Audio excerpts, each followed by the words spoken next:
Hoje, no nosso vídeo, iremos conhecer melhor duas heresias que negam a dupla natureza de Cristo, humana e divina.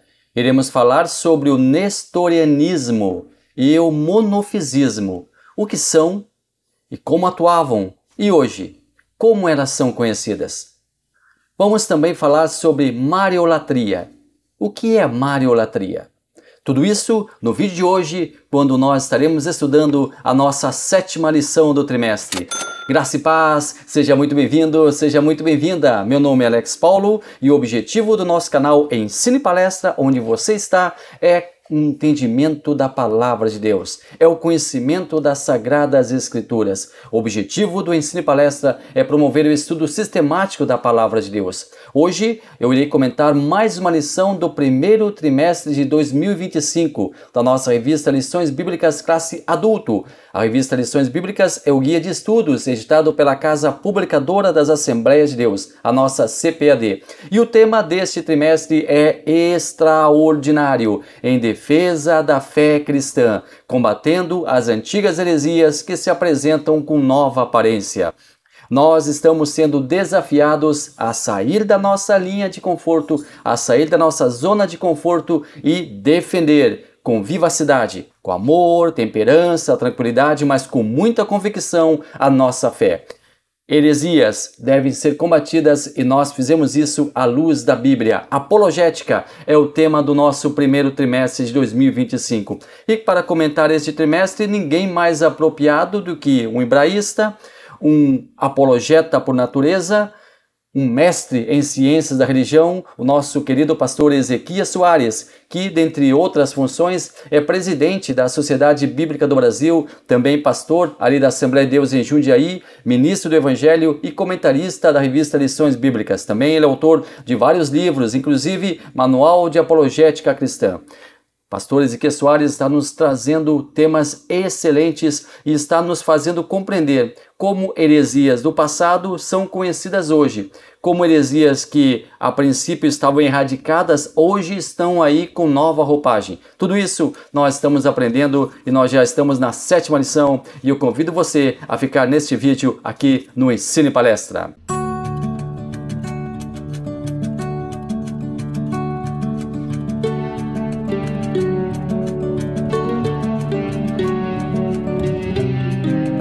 Lição número 7.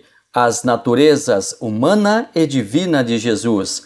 O nosso texto áureo, dos quais são os pais e dos quais é Cristo, segundo a carne, o qual é sobre todos, Deus bendito eternamente. Amém. Está na carta de Paulo aos Romanos, capítulo 9, versículo 5. A nossa verdade prática, o tema da lição de hoje. Jesus é o eterno e verdadeiro Deus e, ao mesmo tempo, o verdadeiro homem. A nossa leitura bíblica em classe está dividida em duas partes. Ambas são extrações das cartas de Paulo. A primeira está em Romanos, capítulo 1, versículo 1 ao 4. Paulo, servo de Jesus Cristo, chamado para apóstolo, separado para o Evangelho de Deus, o qual antes havia prometido pelos seus profetas nas Santas Escrituras, acerca de seu Filho, que nasceu da descendência de Davi, segundo a carne, declarado Filho de Deus em poder, segundo o Espírito de santificação, pela ressurreição dos mortos, Jesus Cristo, nosso Senhor. A segunda parte está na carta de Paulo aos Filipenses, no capítulo 2, a partir do versículo 5, indo até o verso 11. De sorte que haja em vós o mesmo sentimento que houve também em Cristo Jesus, que, sendo em forma de Deus, não teve por usurpação ser igual a Deus, mas aniquilou-se a si mesmo, tomando a forma de servo, fazendo-se semelhante aos homens. E achando na forma de homem, humilhou-se a si mesmo, sendo obediente até a morte e morte de cruz. Pelo que também Deus o exaltou soberanamente, ele deu um nome que é sobre todo nome, para que, ao nome de Jesus, se dobre todo o joelho dos que estão nos céus, e na terra e debaixo da terra, e toda língua confesse que Jesus Cristo é o Senhor, para a glória de Deus Pai. Este texto aqui, esses dois textos, dessas duas porções são muito importantes e nós vamos falar um pouquinho mais dessas duas partes ainda no nosso vídeo. Bom, está chegando aí o nosso primeiro tópico, o ensino bíblico da dupla natureza de Jesus. Primeiro subtópico, descendência de Davi segundo a carne. Segundo, declarado Filho de Deus em poder. Terceiro, o antigo hino cristológico. Durante este nosso estudo, nós estamos vendo com muita clareza a divindade e a humanidade de Jesus. Hoje nós iremos conciliar essas duas naturezas. Interessante a estruturação da revista nesse trimestre. Cada lição apresenta 3 divisões. Cada uma delas segue as 3 seguintes divisões. Primeiro, o comentarista, pastor Ezequias Soares, se detém na verdade bíblica, no texto sagrado.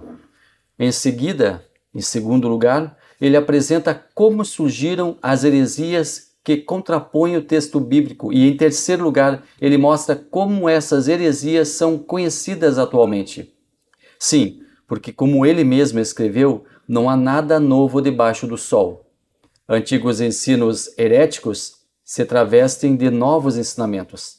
Porém, só muda a roupagem, pois a heresia ainda é a mesma.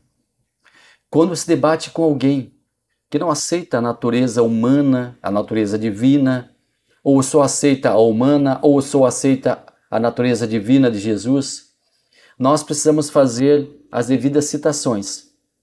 Precisamos pontuar dentro das 4 linhas das Sagradas Escrituras. Devemos fazer citações bíblicas que mostram que Jesus Cristo é ao mesmo tempo humano e ao mesmo tempo Deus. A personalidade de Jesus Cristo, Jesus como pessoa, ele aqui na Terra era 100% homem e 100% Deus. E nós precisamos mostrar isso para as pessoas à luz das Sagradas Escrituras. E é importante que você tenha noção, da leitura bíblica em classe, porque ela sempre, eu digo sempre aqui, ela norteia o estudo. Ela dá a devida base para o entendimento da lição. A leitura bíblica em classe, a leitura desses textos que são colocados para fazer essa base, para fazer essa estruturação, a leitura de hoje, ela traz 2 textos exponenciais para entendermos perfeitamente a dupla natureza de Cristo. Nós já fizemos aqui essa leitura e é preciso que ela fique bem vívida para que possamos, com carinho, com amor, mas com convicção, com firmeza, responder às heresias que se levantam sobre a humanidade e a divindade de nosso Senhor Jesus Cristo. Nós também vamos relembrar aqui alguns textos que pontuam a humanidade e outros que versam sobre a divindade de Jesus. Por isso eu construí um quadro comparativo que eu coloco na tela para você. Aliás, você pode inclusive fazer um print dele para mostrar em classe ou guardar para o seu consumo pessoal. Se preferir receber esse quadro por e-mail, posso enviar para você em PDF. É só entrar em contato que eu teria o maior prazer em disponibilizar para você. Meu e-mail aparece aí na tela. Coloque no assunto da mensagem Natureza de Cristo, para que eu possa identificar mais rapidamente seu e-mail e retornar com esse quadro comparativo. Bom, mas antes do quadro comparativo, eu quero falar sobre um assunto que a revista propõe aqui, que é o hino cristológico. O que é o hino cristológico que a lição aqui fala? É a passagem que está na carta de Paulo aos Filipenses, no capítulo 2, versículos 6 ao 8. É a teoria do kenosis, do esvaziamento. E nós vamos na última parte, na última sessão desta lição de hoje, nós vamos falar sobre uma heresia que contrapõe essa teoria bíblica, que é a teoria da kenosis, ou do esvaziamento. E esse hino cristológico, em Filipenses 2, versículos 6 ao 8, que sendo em forma de Deus, não teve por usurpação ser igual a Deus, mas esvaziou-se a si mesmo, tomando a forma do servo, fazendo-se semelhante aos homens.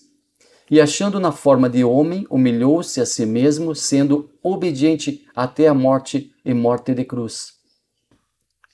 Esse texto era um hino cristão nos primeiros anos da comunidade cristã, utilizada para louvar a Deus. E Paulo, ele utiliza-se desse hino e introduz ele no seu escrito na carta aos Filipenses. Esse é o hino cristológico do qual a lição faz menção hoje. Bom, mas vamos ao quadro que eu havia comentado com você. Jesus Cristo divino e Jesus Cristo humano. Divino. João capítulo 1, versículos 1 e 2. No princípio era o Verbo, e o Verbo estava com Deus, e o Verbo era Deus. Ele estava no princípio com Deus. Humano, no mesmo livro de João, no mesmo capítulo, no versículo 14. E o Verbo se fez carne e habitou entre nós, e vimos a sua glória, como glória do unigênito do Pai, cheio de graça e de verdade. Jesus Cristo divino, Mateus capítulo 3, versículo 17. E eis que uma voz dos céus dizia: Este é o meu Filho amado em quem me comprazo. O Jesus Cristo humano está lá em Lucas capítulo 2, versículo 52. E crescia Jesus em sabedoria e em estatura, e em graça para com Deus e os homens. Jesus Cristo divino, Mateus 8, 29. E eis que clamaram dizendo: Que temos nós contigo, Jesus, Filho de Deus? Vieste aqui atormentar-nos antes do tempo? Lá em João 19, 28, Jesus Cristo humano. Depois, sabendo Jesus que já todas as coisas estavam terminadas, para que a Escritura se cumprisse, disse: Tenho sede. Jesus Cristo divino, lá em Mateus 16 e 16. E Simão Pedro respondeu e disse: Tu és o Cristo, o Filho do Deus vivo. Jesus Cristo humano, Marcos capítulo 11, versículo 12. E no dia seguinte, quando saíram de Betânia, teve fome. Jesus Cristo divino, Isaías 9, 6. Porque um menino nos nasceu, um filho se nos deu, e o principado está sobre seus ombros. Esse chamará o seu nome, maravilhoso, conselheiro, Deus forte, Pai da eternidade, príncipe da paz. Jesus Cristo humano, Marcos 11, 12, estava ali a fonte de Jacó. Jesus, pois cansado do caminho, assentou-se assim junto da fonte. Era isso quase a hora sexta. E a dupla natureza de Cristo? Quais são os textos? Nós já lemos aqui na nossa leitura bíblica em classe. Vamos relembrar aí para você, colocar de novo na tela a leitura bíblica em classe. Aí estão as duas fontes que falam sobre a dupla natureza de Jesus, lá em Romanos 1, 1 ao 4 e Filipenses capítulo 2, versículos 5 ao 11. Temos outros textos, mas nós vamos centrar exatamente nessas duas porções da leitura bíblica em classe de hoje. A dupla natureza de Cristo, ela é conhecida como união hipostática. União hipostática é um termo teológico utilizado para definir exatamente isso, a dupla natureza de Cristo, natural, divina, divina e humana. É um termo muito clássico dos estudos de cristologia para afirmar que Jesus possui duas simultâneas naturezas. Também essa união hipostática, que é o termo grego, no latim recebe o termo união unio personalis. Definição teológica também para falar das duas naturezas, divina e humana, de Jesus. E esta união unio personalis foi atribuída ao Concílio de Calcedônia, o qual teve início lá no longínquo 8 de outubro de 451. O nosso segundo ponto, o nosso segundo tópico, a segunda parte da lição, as heresias contra o ensino bíblico da dupla natureza de Jesus. Quem foi Nestório? Nestorianismo, monofisismo, Concílio de Calcedônia.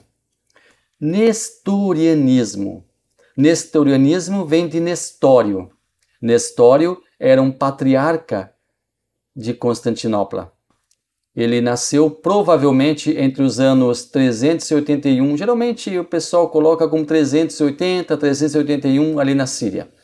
Ele viveu como monge e sacerdote em Antioquia.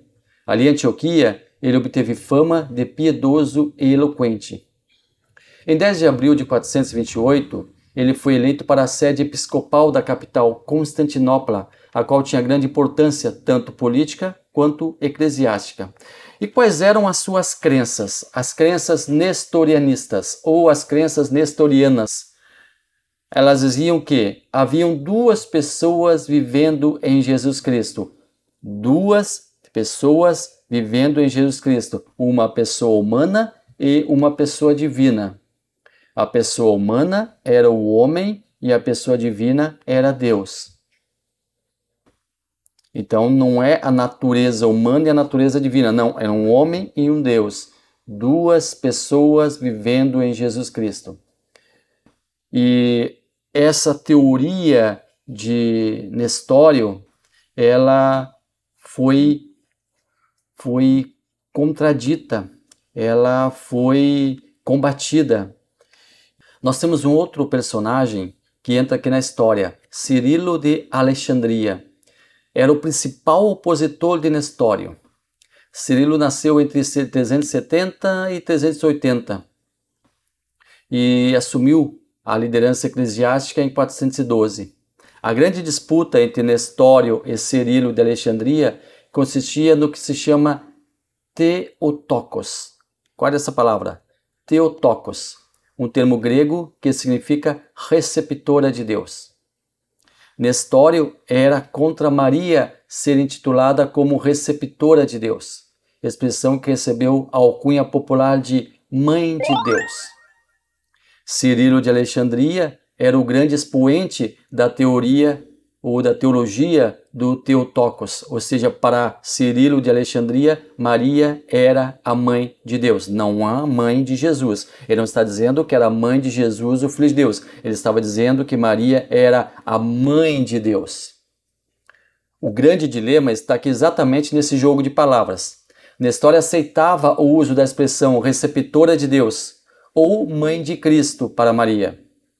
Receptora de Deus porque ela recebe do Espírito Santo, que é gerado nela de uma forma sobrenatural, o Filho de Deus. Ou mãe de Cristo, a mãe do Cristo, natureza humana. Então esses dois títulos, Nestório, ele até mesmo balizava. Mas ele nunca admitiria que usasse o nome ou a alcunha ou a expressão mãe de Deus. Já Cirilo de Alexandria pregava que mãe de Deus era o termo correto.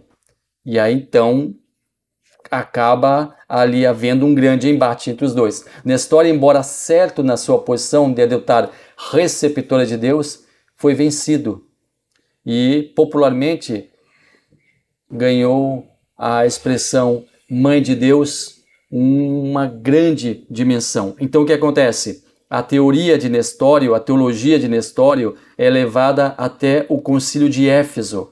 Um concílio, conforme nós já falamos aqui, era uma grande reunião, uma grande assembleia, onde cada posição ela era defendida por alguém através de teses, através de discursos, e aí depois a congregação ali, os delegados ali, eles votariam em determinada posição, em determinado posicionamento, e a partir de então aquele posicionamento, aquela posição seria definitiva e seria usada pela igreja como posição oficial. Aí os delegados assinavam o documento e aquela seria a posição oficial. Pois bem, então foi levada essa teologia, essa teoria de Nestório foi submetida ao concílio de Éfeso. Só que aqui acontece uma coisa interessante. O concílio aconteceu em 431, na cidade de Éfeso, conforme o próprio nome diz, e foi o terceiro concílio geral.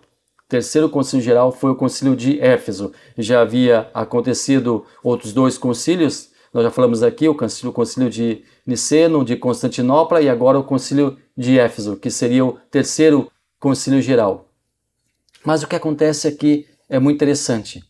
Nestor teria que estar lá no concílio para defender a sua tese, para através do seu discurso, através da sua exposição, a sua posição ser levada em conta ou não, ser aprovada ou não pela Assembleia. Acontece, isso aqui é algo interessantíssimo e está nos livros de história.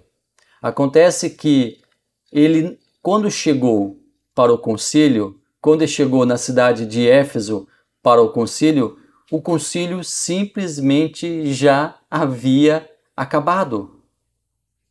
Sim, o concílio simplesmente já havia acabado. A sua tese fora julgada à revelia. E mais do que isso, ele foi derrotado, e mais do que isso, foi decretado o seu banimento. E em 476 anos, ou seja, 5 anos depois, ele é totalmente banido. Interessante que ele não teve como defender a sua tese ali no concílio, porque não chegou a tempo. Mas mesmo assim a sua tese foi levada a julgamento e foi reprovada. Mas como acontece uma coisa dessas? Como aconteceu isso? Aí nós alguns historiadores entendem que houve ali a mão de Cirilo de Alexandria, porque Cirilo seria um grande desafeto de... Cirilo seria o grande desafeto de Nestório e ele estaria por trás de toda essa artimanha ali. Então muitos entendem que o desafeto existente entre Cirilo de Alexandria e Nestório tenha sido o pivô de uma provável orquestração para a condenação e banimento de Nestório. E o que é mais interessante ainda é que não existe qualquer documento escrito pelo próprio Nestório sobre essa crença atribuída a ele, nem um documento de próprio punho de Nestório sobre essa crença atribuída a ele. Porém, tal heresia passou para a história como sendo de sua autoria. Muitos estudiosos duvidam que Nestório tenha sido o autor da heresia a ele atribuída. Foi encontrado na região onde Nestório viveu exilado um documento contendo o seu pensamento teológico, que é o mesmo pensamento da igreja, ou seja, um cristianismo ortodoxo. Não foi encontrado nesse documento nada que justificasse a acusação que ele sofreu e pela qual ele foi exilado. Nós temos uma outra heresia, monofisismo, monos, único, fisios, natureza. Criam os adeptos dessa heresia que Cristo possuía uma única natureza, deificada ou divina humanizada. Deificada ou divina humanizada. Não seria nem humana e não seria divina, mas uma mistura das duas. Ou seja, seria uma espécie de natureza híbrida. E essa doutrina também foi chamada de eutiquianismo. Por quê? Porque Eutico, que viveu entre 378 d.C. a 454 d.C., foi o principal expoente, na verdade foi o construtor dessa teoria. Ele foi um monge em Constantinopla e foi o grande divulgador, foi o criador dessa teoria que acabou sendo conhecida como monofisismo ou também eutiquetismo. Eutiquianismo, na verdade. Eutiquianismo. Que nome! Hoje a gente encontra não encontramos esse nome estranho, mas nós temos um outro nome que nós vamos entender como hoje Mariolatria. Qual era a crença de Eutico? Ele ensinava que a humanidade de Cristo havia sido completamente absorvido por sua divindade. E esse pensamento extremado foi ensinado pela escola de Alexandria. As escolas de Roma e de Antioquia discordavam dessa teoria, porque existiam as escolas de Roma, de Jerusalém, de Antioquia, de Alexandria e de Constantinopla. As 5 maiores escolas teológicas, digamos assim, os 5 maiores centros cristãos, digamos assim. Então a escola de Alexandria era favorável e a escola de Roma e Antioquia eram desfavoráveis a essa crença de Eutico. E Eutico foi convidado a desculpar-se perante o patriarca de Constantinopla, Flaviano. Eutico foi condenado em 22 de novembro de 448 em uma reunião no Sínodo Permanente, que é uma instituição permanente da Igreja que delibera sobre os assuntos dessa. E essa doutrina, essa tese, ela é levada, ela é julgada, ela é apresentada no Concílio de Calcedônia, que aconteceu em 451 d.C. Teve início em 8 de outubro de 451 e foi convocada pelo imperador Marciano. E nesse concílio a doutrina de Cristo é claramente definida, porque lá na doutrina de Éfeso não fica bem claro a doutrina de Cristo, da humanidade, da divindade de Cristo, mas aqui em Calcedônia a coisa é melhor estabelecida. E fica definido que Cristo é verdadeiramente Deus e verdadeiramente homem. Ele é uma única pessoa com 2 naturezas distintas, divina e humana. Quando Cristo encarnou, ele não abriu mão da sua divindade, desceu como Deus, assumindo o corpo humano. O nestorianismo e o monofisismo foram rejeitados ali em Calcedônia, porém nem todos ficaram satisfeitos com o resultado final. Os bispos do Oriente, por exemplo, se negaram a assinar a Declaração de Calcedônia. E qual é essa Declaração de Calcedônia? Eu vou ler aqui alguns textos. Na verdade, acho que eu vou ler todo o texto aqui para você. Vamos lá. Vamos então à Declaração de Calcedônia. Todos nós, perfeitamente unânimes, ensinamos que se deve confessar um só e mesmo Filho, nosso Senhor Jesus Cristo, perfeito quanto à divindade perfeito quanto à humanidade, verdadeiro Deus e verdadeiro homem, constando de alma racional e de corpo consubstancial ao Pai, segundo a divindade, e consubstancial a nós, segundo a humanidade. Em todas as coisas semelhante a nós, excetuando o pecado, gerado, segundo a divindade, antes dos séculos pelo Pai, e segundo a humanidade, por nós e para nossa salvação, gerado da Virgem Maria, Mãe de Deus. Um só e mesmo Cristo, Filho, Senhor, unigênito, que se deve confessar em duas naturezas, inconfundíveis e imutáveis, inseparáveis e indivisíveis. A distinção das naturezas de modo algum é anulada pela união, mas, pelo contrário, as propriedades de cada natureza permanecem intactas, concorrendo para formar uma só pessoa e substância, não dividido ou separado em duas pessoas, mas um só e mesmo Filho unigênito, Deus, Verbo, Jesus Cristo, Senhor, conforme os profetas outrora a seu respeito testemunharam, e o mesmo Jesus Cristo nos ensinou. A partir do resultado que não foi aprovado por todos, porque o texto fala que houve unanimidade, na verdade não existiu essa unanimidade. Unanimidade entre aqueles que assinaram o documento, mas dentre todos que estavam ali no concílio não foi unânime. Os bispos de Oriente não aceitaram, os bispos do Ocidente assinaram. Então ali houve uma divisão entre as igrejas do Oriente e as igrejas do Ocidente. Como resultado imediato da determinação final do Concílio de Calcedônia, houve então um cisma entre as igrejas oriental e ocidental.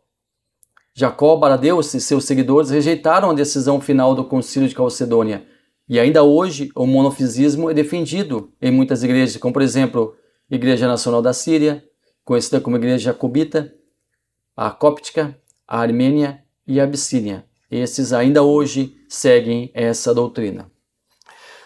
O terceiro ponto da nossa lição de hoje, o perigo dessas heresias na atualidade, os monofisistas ou quenoticismo, mariolatria. A mariolatria. A mariolatria, ela é a adoração a Maria, embora muitos católicos dizem que não é uma adoração, é uma veneração. Mas acaba sendo uma adoração a Maria, Mãe de Jesus. E os evangélicos são acusados de não respeitarem Maria, de desvalorizarem a Mãe de Cristo e não a aceitarem como intercessora junto a Deus. E aqui nós precisamos pontuar. Maria, para nós evangélicos, aliás, eu fiz um vídeo sobre isso, eu vou deixar aqui no final do vídeo o card para você assistir, sobre Maria. Para nós evangélicos, Maria teve uma grande importância, fundamental, porque ela foi a portadora de uma vida concebida pelo Divino Espírito Santo. Mas o que a mariolatria prega? Eu vou deixar para você assistir com maior detalhe nesse vídeo, nesse card que eu vou colocar aqui no final do vídeo, tá? A mariolatria prega a concepção imaculada de Maria, ou seja, Maria nasceu sem pecado, não é verdade? Ela era como nós, humana, e nasceu também com o pecado original. Maria é mãe de Deus, olha só, mãe de Deus. Exatamente o que foi pregado séculos atrás, agora vem à tona. E até hoje é ensinada pela Igreja Católica Apostólica Romana que Maria é a mãe de Deus, não a mãe de Cristo, a mãe do próprio Deus. A virgindade perpétua de Maria, que Maria ela viveu virgem e morreu virgem, não é verdade. Jesus Cristo teve. Isso é um debate muito cansativo, mas prova-se que Maria ela teve filhos, sim. Não eram primos de Jesus, eram filhos de Maria. E a Assunção de Maria, que Maria ela foi elevada aos céus, assim como Jesus Cristo também foi. E Maria morreu como uma pessoa natural, ela não foi elevada aos céus. Nós respeitamos essas crenças, até hoje perpetuadas, que fazem parte do dogma da Igreja Católica, mas nós não a aceitamos. Nós respeitamos, mas não a aceitamos. E nós trazemos aqui para você, então, esse estudo que fala dessas duas heresias. E na próxima semana nós vamos falar um pouco mais sobre a humanidade de Jesus. Falamos sobre a divindade de Jesus, falamos sobre a união das naturezas humana e divina, o vídeo de hoje, e vamos falar na semana que vem sobre a humanidade de Jesus. E espero que você tenha gostado do vídeo, espero que você, caso não tenha ainda se inscrito no canal, espero que você seja motivado por esse vídeo a se inscrever no canal, a deixar o seu like, deixar seu comentário, e vai ser um grande prazer ler o seu comentário, vai ser um grande prazer receber a sua inscrição aqui no nosso canal. Deus abençoe maravilhosamente a sua vida.